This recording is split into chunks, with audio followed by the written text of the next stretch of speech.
Pai, em nome de Jesus, nós te agradecemos nessa manhã e pedimos que o Senhor também venha falar aos nossos corações, que o Senhor venha não concluir, Senhor, mas dar continuidade àquilo que o Senhor começou há 7 semanas atrás, ministrando, nos fazendo ser mais íntimos, mais próximos do Senhor. Esse é o desejo do nosso coração, porque nós sabemos que Ele nasceu no seu coração primeiro. Muito obrigado, fala conosco em nome de Jesus. Ufa, 7ª semana. Essa semana o Denis brincando comigo falou: nossa, pastor, daqui a pouco vai virar seriado da Netflix isso aí. 7 semanas seguidas no mesmo tema, meu Deus do céu, né? Então, se pegar aí pelo menos 40 minutos cada um, já dá para virar um seriado. Hoje é um pouco mais curto, hoje é um pouco mais rápido para a gente encerrar, justamente pela série de apresentações que nós temos. Mas foi bacana, pelo menos para mim, eu não sei para vocês, mas para mim que fiquei monopolizando o púlpito nessas 7 semanas, não deixei nenhum dos outros pastores pregarem, coitados. Já pedi perdão para eles várias vezes por isso. Mas na verdade é porque esse tempo em que eu fiquei ali no meu escritório, orando, buscando algo de Deus, cada vez que eu falava com o Espírito Santo, Ele me mostrava uma coisa que eu não estava atento, algo que eu não estava prestando atenção. Eu sei que quando a gente fala sobre o Espírito Santo, vem sempre à mente os textos clássicos, né? De Atos capítulo 2, como a vinda do Espírito Santo no dia de Pentecostes. Vem a ação do Espírito Santo durante todas as viagens missionárias de Paulo, de Barnabé. Vem ações, vem no nosso coração, pelo menos na minha mente, um dos primeiros textos que vem são os frutos, né, ou o fruto do Espírito Santo, que são manifestos através da vontade dele em nossa vida. Mas curiosamente, ao longo dessas 7 semanas, Deus me levou para textos completamente diversos, e hoje não é diferente para a gente encerrar. Abra sua Bíblia lá no livro de Isaías, capítulo 11. Isaías, capítulo 11. O profeta Isaías, ele estava profetizando sobre a vinda de Jesus Cristo. Ele estava dizendo sobre o nascimento ainda que haveria de acontecer do próprio Senhor Jesus. E ele se refere ao Senhor Jesus como um ramo da raiz de Jessé. Para quem não se recorda, Jessé era o pai de Davi. Davi, que foi rei de Israel, e na sequência o seu filho Salomão e outros assim, foi mantendo a genealogia até que chegou essa genealogia em José, o pai, vamos dizer assim, adotivo de Jesus. Então, Isaías capítulo 11, versículos 1 e 2, acompanha comigo aí na sua Bíblia, no seu aplicativo, ou então na nossa tela. Diz assim: um ramo surgirá do tronco de Jessé, e das suas raízes brotará um renovo. O Espírito do Senhor repousará sobre ele, o Espírito que dá sabedoria e entendimento, o Espírito que traz conselho e poder, o Espírito que dá conhecimento e temor do Senhor. Você pode repetir comigo? O Espírito que dá sabedoria e entendimento, o Espírito que traz conselho e poder, o Espírito que dá conhecimento e temor do Senhor.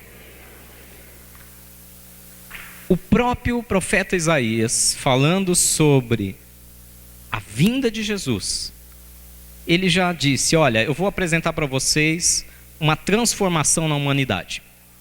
Mas por falta de uma, eu vou apresentar 2. Eu vou trazer um combo para vocês. Eu vou trazer o próprio Filho de Deus, mas ele não vem sozinho. Ele não vem na força humana.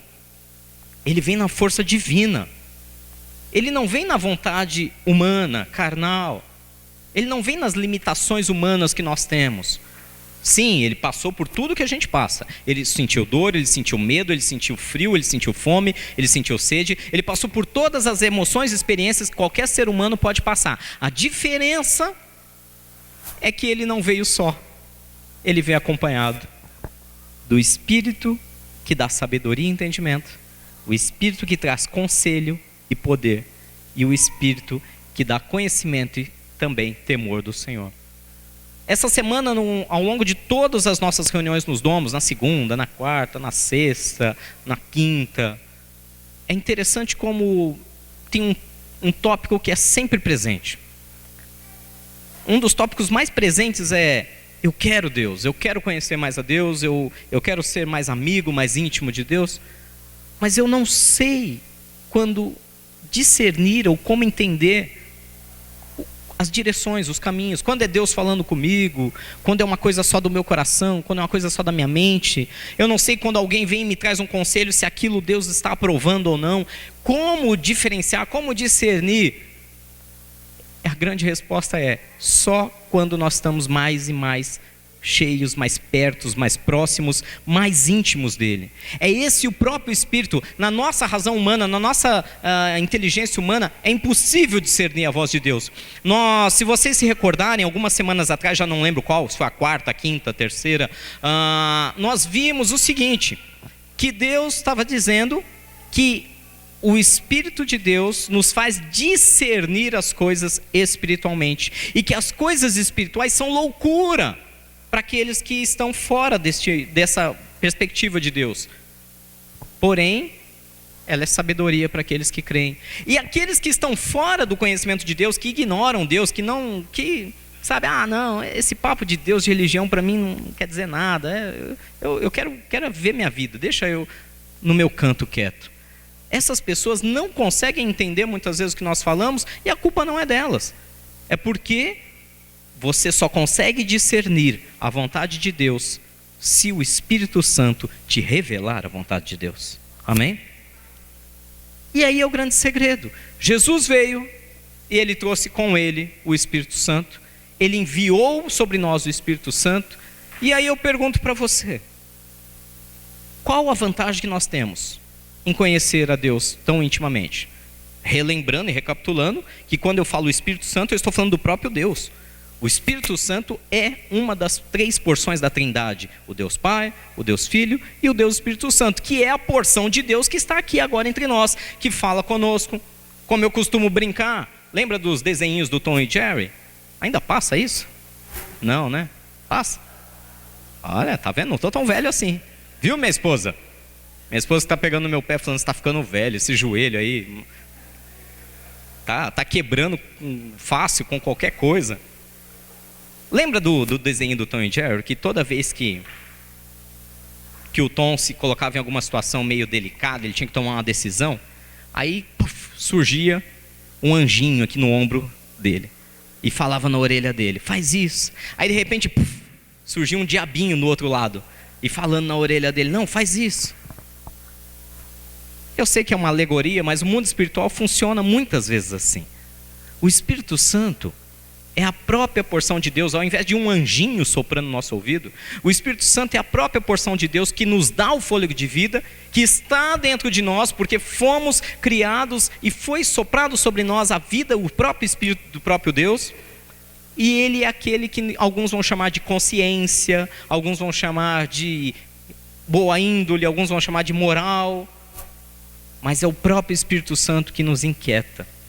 É a Bíblia que diz: olha, o Espírito Santo, ele nos constrange.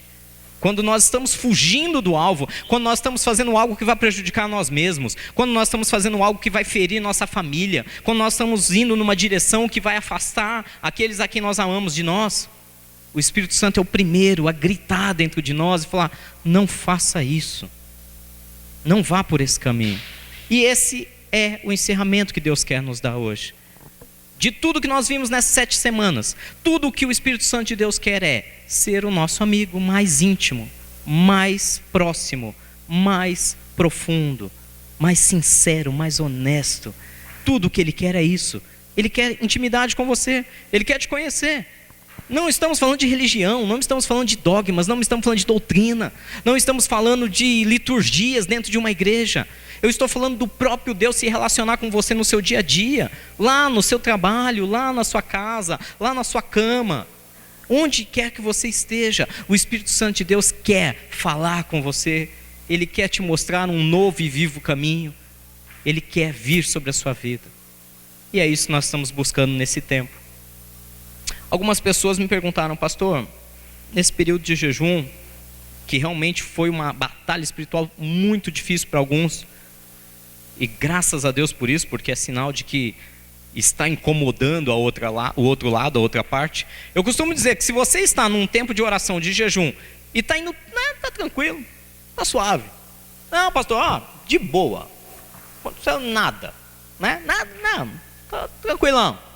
Nenhuma lutazinha, nenhuma preocupação, né? Não, nada, aqui tranquilo.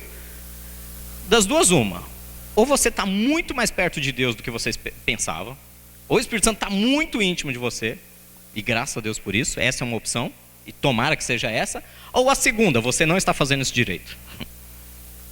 Porque todas as vezes que nós entramos e mexemos no mundo espiritual, você vai incomodar alguém. Você vai incomodar um inimigo em comum de Cristo e da igreja dele. E esse inimigo não vai ficar satisfeito.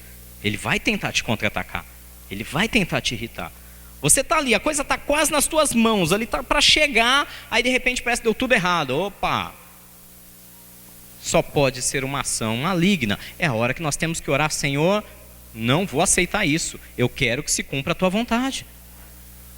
Muitas vezes nós vamos ter que guerrear, nós vamos ter que entrar em verdadeiras batalhas espirituais. Tudo isso para que se manifeste a vontade de Deus. Tudo isso para que a vontade de Deus seja feita na minha, na sua vida. Eu quero compartilhar mais um texto com vocês. Vamos lá no livro de Isaías ainda, capítulo 61. Isaías capítulo 61. No capítulo 11 ele profetizou a vinda de Jesus. No capítulo 61 ele já está descrevendo como seria a ação de Jesus, sob todo esse cuidado, sobre todo esse efeito do Espírito Santo. E eu quero que, ao ler esse texto, você pense agora não mais no próprio Jesus, mas pense em você. Que ao ler esse texto que nós vamos ler de Isaías 61, do 1 ao 11, você se imagine nessa condição onde o Espírito de Deus venha sobre a sua própria vida. Amém? Amém? Diz assim: o Espírito do soberano, o Senhor, está sobre mim. Porque o Senhor ungiu-me para levar boas notícias aos pobres, enviou-me para cuidar do que estão com o coração quebrantado, anunciar liberdade aos cativos e libertação das trevas aos prisioneiros. Em algumas traduções diz aos cegos. Versículo 2: para proclamar o ano da bondade do Senhor e o dia da vingança do nosso Deus, para consolar todos os que andam tristes e dar a todos os que choram em Sião uma bela coroa em vez de cinzas, o óleo de alegria em vez de pranto e um manto de louvor em vez de espírito deprimido. Eles serão chamados carvalhos de justiça, plantio do Senhor, para a manifestação da sua glória. Versículo 6: eles reconstruirão as velhas ruínas e restaurarão os antigos escombros, renovarão as cidades arruinadas que têm sido devastadas de geração em geração. Gente de fora vai pastorear os rebanhos de vocês, e estrangeiros trabalharão em seus campos e vinhas. Mas vocês serão chamados sacerdotes do Senhor, ministro do nosso Deus. Vocês se alimentarão das riquezas das nações, e no que era o orgulho delas, vocês se orgulharão. Em lugar da vergonha que sofreu, o meu povo receberá porção dupla. E em vez de humilhação, ele se regozijará em sua herança, pois herdará a porção dupla em sua terra e terá alegria eterna. Porque, versículo 8, eu, o Senhor, amo a justiça e odeio o roubo de toda a maldade. Em minha fidelidade os recompensarei, e com eles farei uma aliança eterna. Os seus descendentes serão conhecidos entre as nações, e a sua prole entre os povos. Todos os que virem reconhecerão que eles são um povo abençoado pelo Senhor. É grande o meu prazer no Senhor, regozija a minha alma em meu Deus, pois Ele me vestiu com as vestes da salvação, e sobre mim pôs o manto da justiça, qual noivo que adorna a cabeça como um sacerdote, qual noiva que se enfeita com joias.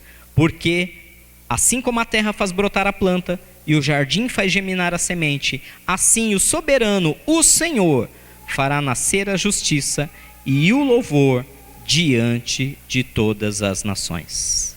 Amém? O texto de Isaías 61 é um pouco longo, mas eu quero que você medite nele nos próximos dias lá na sua casa. E eu quero que você traga ele para a sua realidade. Pense que nesse período, nesses 40 dias, nesse jejum, você abrir mão de coisas que talvez estavam tomando o seu tempo de maneira não edificante. Alguns abriram mão de alguns alimentos, outros de redes sociais, outro de determinados comportamentos. O mais importante é, por que nós fizemos isso? Ah, pastor, eu fiz esse jejum porque eu queria que fosse liberado algo sobre as minhas finanças. Ah, eu fiz esse jejum porque eu precisava de uma cura específica. Ah, eu fiz esse jejum porque eu precisava receber um milagre, uma bênção. Segundo as Escrituras, essa é a motivação mais errada que nós podemos ter. Ai, sério, pastor? Sério? Não, mas a Bíblia também não fala que se a gente pediu, né, Deus vai nos atender? Sim. João capítulo 15 fala: se vocês estiverem em mim, Jesus falando, e as minhas palavras, os meus mandamentos, os meus princípios estiverem em vocês, isso é uma condicional, vírgula, pedirão o que quiserem e aí vos será feito. Tem uma condição. As pessoas muitas vezes tratam a igreja, a religião, Deus, como uma grande barganha.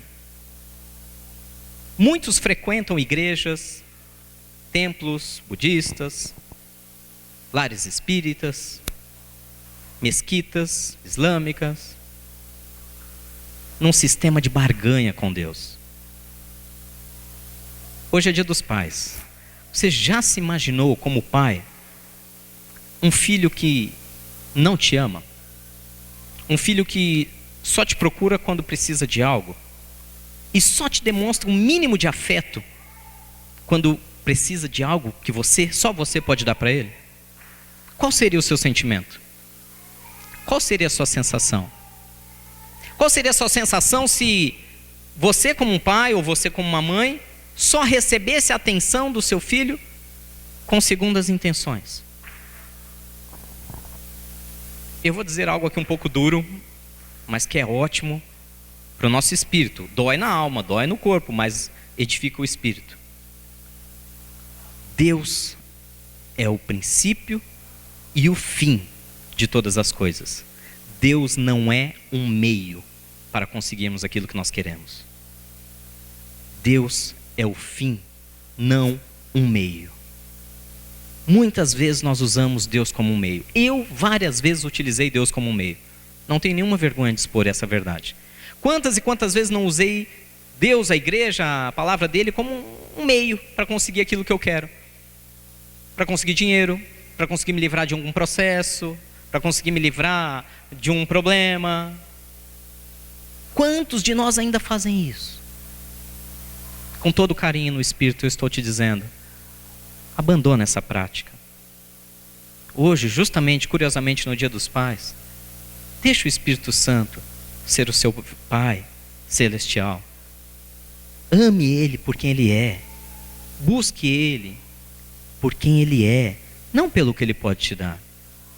Mas a consequência mais óbvia, mais prática, mais linda, mais perfeita é óbvio que se você busca o seu pai por amor, e nós não estamos falando de um pai terreno com todas as suas lutas e limitações, nós estamos falando de um pai celestial, criador dos céus e da terra, dono de todas as coisas, senhor do universo, que não pode ser interrompido por nada. Nada e ninguém pode impedir o agir de Deus. Nada e ninguém pode barrar uma decisão de Deus. Nada e ninguém pode ir contra a soberania de Deus. Agora imagina se você tem um relacionamento íntimo de amor com esse Pai, que nada vai te ser negado. Mateus 6,33 não fala isso? Busque em primeiro lugar o reino de Deus, a sua justiça e as demais coisas. O que são as demais coisas? Saúde, recurso, relacionamento, trabalho, as demais coisas vos serão acrescentadas, é o que ele fala lá. É por isso É por isso que nós, ao ligarmos a TV, ao abrirmos um aplicativo na internet, nós vemos tanta bizarrice, nós vemos tanta gente difamando o nome de Deus, tanta gente usando o título de igreja, ou seja lá outra religião que for, buscando os seus próprios interesses. Provérbios fala isso: o solitário busca os seus próprios interesses. Quem está em Deus busca o que está no coração de Deus. Pastor, essa foi dura, hein? Foi. Eu vou parar por aqui, eu prometo. Foi a última pancada da série. Mas o que Deus quer é um amigo íntimo, pessoal, um verdadeiro filho para Ele tomar nos braços. É difícil confiar em Deus? Gente, se fosse fácil, nenhum de nós estava aqui, a começar de mim. Ah, é difícil confiar em Deus? Claro que é. Deus vira para você e fala: faça tal coisa. Aí você pensa: isso aí vai dar um prejuízo, Deus. Mas Deus está dizendo: vamos lá, confia em mim, entrega nas minhas mãos. Ih, Senhor, como é difícil fazer isso. O resumo de tudo que nós estamos falando nessas semanas: se você se aproximar de Deus, absolutamente nada do que você precisa vai lhe ser negado. Nada. Ele vai cuidar de todas as suas necessidades. Eu lembro que essa semana eu passei uma experiência muito interessante com o Espírito Santo. Eu que não tenho quase nada para fazer, né? Inventei o pessoal veio instalar o novo modem da internet, quebraram todo o meu escritório, que é praticamente todo de gesso, né? Parede de drywall, teto de gesso, e fizeram uma buraqueira. Eu falei: meu Deus do céu. Tenta encontrar, nada contra, tá? Nada, não estou criticando profissionais, mas tente encontrar um gesseiro que venha fazer um servicinho de 2 horas. Tenta. Se você conseguir, me avisa. Eu tentei. Aí, como não consegui encontrar um profissional que se habilite a vir fazer um serviço pequeno, vamos fazer. Beleza, né? Bom, o que um profissional faria em 2 horas, eu levei umas 8 ou 10. Mas tá lá, tá feito. Então estou lá fazendo o bendito da reforma do meu escritório, fechando os buracos. Aí fecha buraco, agora tem que refazer a pintura, aquela coisa toda. E eu não lembro que dia que foi, se foi na sexta, sábado. Passei o dia inteiro, acho que foi sexta da semana passada, eu fiquei várias horas fazendo isso. E de repente eu recebi uma visitação muito diferente do Espírito Santo. Muito diferente. Ele começou a falar comigo praticamente de maneira audível. E foi algo tão forte que eu não consegui nem me conter. Quando eu vi, eu já estava caído de joelhos, chorando e falando com Deus. E cheio de tinta.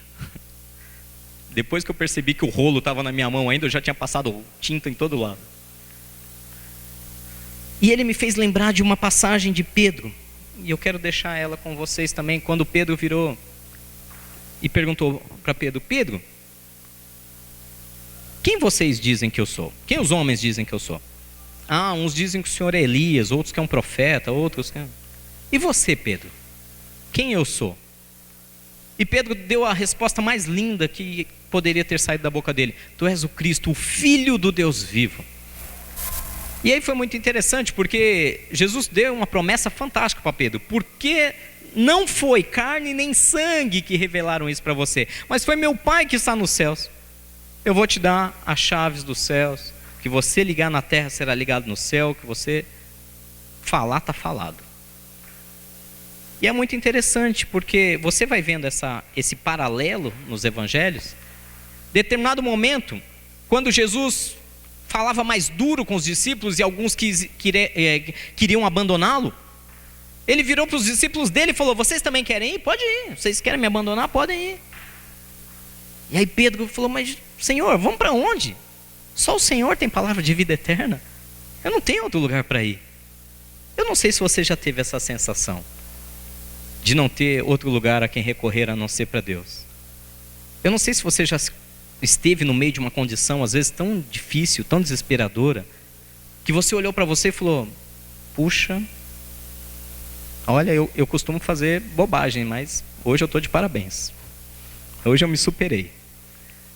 Ou Deus põe a mão nisso aqui, ou eu estou enrolado. E é mais ou menos o que Pedro estava fazendo. Pedro largou tudo. Para quem não conhece a história de Pedro, ele largou os barcos, largou a pesca, largou a família, largou tudo. E resolveu seguir a Jesus. E aí Jesus vira para ele depois de um tempo e fala: e aí, quer ir embora também? Pode ir. Eu fiquei imaginando, porque imaginar não é pecado, né? A cabeça de Pedro. Peraí, eu larguei minha família, eu larguei meu negócio, larguei minha carreira, minha profissão, larguei minha cidade. Eu vou para onde? Eu estou acompanhando o Filho de Deus aqui. Se ele falar, não, tá bom, não está satisfeito, vai embora. Mas vou fazer o quê? Eu já não sei fazer mais o que eu fazia. Eu já não tenho mais as pessoas que eu tinha. Eu abri mão de tudo isso. O que eu vou fazer? E aí Pedro, que era um cara meio abusado, virou para Jesus em determinadas circunstâncias e falou: Senhor, eu larguei tudo para te seguir. Absolutamente tudo. O que eu ganho com isso? E aí Jesus disse: aqui na terra, 100 vezes mais. Mas o mais importante é na vida eterna, que essa eu estou te dando totalmente de graça. Meus queridos, o Espírito Santo quer ser nosso amigo mais íntimo, assim como Jesus era de Pedro. E é Ele que vai trazer sabedoria, poder, conhecimento, discernimento, habilidades, direção. Ele quer fazer tudo. E eu quero ler mais uma vez com você o último versículo.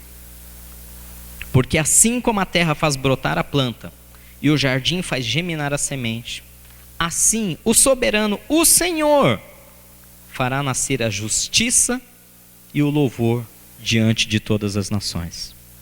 Você está aguardando que Deus faça justiça sobre algo, sobre alguma circunstância? Aguarde.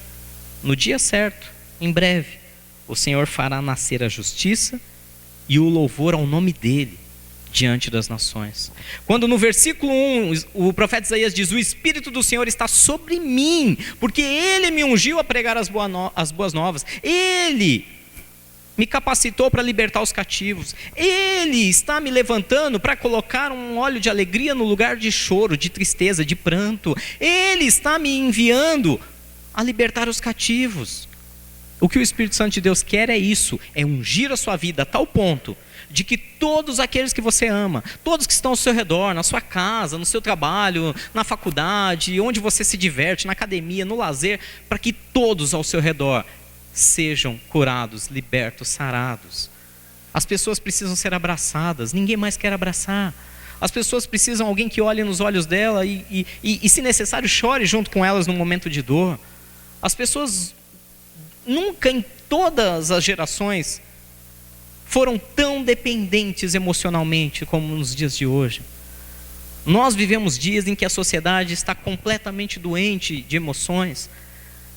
Você nunca esteve tão conectado com um número tão grande de pessoas online e ao mesmo tempo tão distante fisicamente uns dos outros. Deus quer fazer uma revolução, não só aqui na Aldeia da Serra, mas onde nós fomos. E Ele quer usar nossas vidas. Você quer que Ele use a sua vida?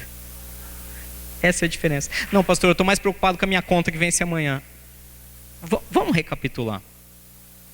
Deixa o Espírito Santo usar a sua vida, e as demais coisas Ele vai cuidar. Pastor, você tem certeza? Eu sou a prova viva. Eu sou a prova viva. Para quem não sabe da história, o ano passado, no final do ano, eu e minha esposa, nós tomamos uma decisão bem radical. Não estou dizendo que é para todos, essa decisão não é para todos. Mas se alguém quer ser um sacerdote em excelência, ele precisa gastar tempo em excelência com Deus. Faz muito mais de 10 anos que nós fomos levantados pastores, eu e minha esposa. Perdi as contas, acho que uns 13 anos já, 13 ou 14 anos. E por todos esses anos eu não tive nenhuma dificuldade em manter meu trabalho como médico veterinário, como professor universitário, e ao mesmo tempo estar dedicando o tempo que me restava né, o tempo que me sobrava, geralmente período noturno, para as atividades da igreja e os finais de semana. No final do ano passado, estou lá feliz, tranquilo, boa renda. Aí Deus começa a inquietar. Falou, olha, e aí, como é que vai ficar a história da igreja? Não, Deus, a igreja está indo bem, obrigado, está legal. Não, você não está entendendo. Como é que fica a história aí do aprisco? Não, está indo muito bem. Ó. Não, você não está entendendo ainda. Eu preciso de alguém com dedicação exclusiva. Se não pode ser você, desculpe o termo, sai da moita, libera e deixa a outra assumir. Falei, sério, Deus? Não dá não para a gente ficar aí nesse part-time? Não dá. E foi uma decisão muito difícil para mim e para a Vanessa. Foi muito difícil. Abrir mão da segurança, do salário, da renda. Pastor, mas você não está trabalhando ainda na universidade? Eu estou trabalhando um dia de 5 que eu trabalhava. Eu dava aula de segunda a sexta, hoje eu dou aula apenas às quintas-feiras. Faz a conta. 1/5, divide o salário por 5, divide a renda por 5, divide a segurança por 5, é a nossa confiança. E aí? E quando Deus te manda fazer um negócio desse, você fala, Deus, não brinca comigo não, tenho conta para pagar. E quando Deus te pede tempo ao invés de trabalho? Eu quero o seu tempo. Eu quero que você me busque todos os dias por 15, 20 minutos, assim que você acordar. Ah, não, Deus, mas eu acordo atrasado. Por que acorda atrasado? Porque eu vou dormir tarde. Por que dorme tarde? Ah, aquele seriado está tão legal. Deus vai pedindo coisas de nós. Atitudes, comportamentos, decisões. Porque Ele precisa nos santificar para que o Espírito do Senhor esteja sobre nós. E minha família, e meus recursos, e meus sonhos, meu futuro, meus planos. Salmo 37:5 fala isso, né? Confia no Senhor. Entrega o teu caminho ao Senhor, confia nele. Ele tudo fará. Eu estou falando demais. Assim como a terra faz brotar a planta e o jardim faz germinar a semente, assim o soberano Senhor fará nascer a justiça e o louvor diante das nações. Sabe o que isso quer dizer? Ele fará o louvor, que nada mais é do que a exaltação ao nome dele, surgir por todos aqueles que virem as suas vidas. Se hoje os seus atos, suas decisões, suas conquistas e até as suas perdas fazem com que alguém glorifique a Deus, que alguém fala, puxa, foi a mão de Deus, como o testemunho da crise e da outra crise, como em tempos tão difíceis, fica você 5 meses sem renda para você ver, que foi o testemunho dela, e você vê você entrando num propósito de conhecer mais a Deus e Deus abrir as portas onde você nem esperava. Ou, digo mais, a ponto do testemunho do Rodrigo e da Cristiane também, que alguns podem falar, mas era só um animal. Gente, se você tem um cachorro em casa, você sabe que ele não é só um animal. Ele é um membro da família. Eu, como veterinário, aprovo isso, eu falo isso de todas as vezes. Ele é membro da família.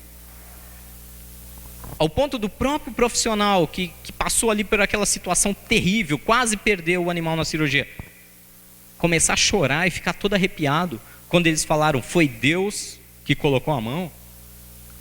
É isso que Deus está falando. Ele fará nascer a justiça e o louvor diante de todos. O seu problema hoje, a sua dor hoje, a sua dificuldade hoje, se você prosseguir em buscar ao Senhor, em ser mais próximo do Espírito Santo, no momento oportuno, e eu acredito de todo o coração que falta muito pouco, todos vão olhar e vão louvar a Deus por aquilo que Ele está fazendo na tua vida. Seja íntimo dEle, seja próximo dEle, esquece o resto, esquece teorias, esquece dilemas, esquece liturgia, esquece religião, seja íntimo do Espírito Santo e deixa Ele te levantar e fazer com que o nome dele seja exaltado através da tua vida. Amém?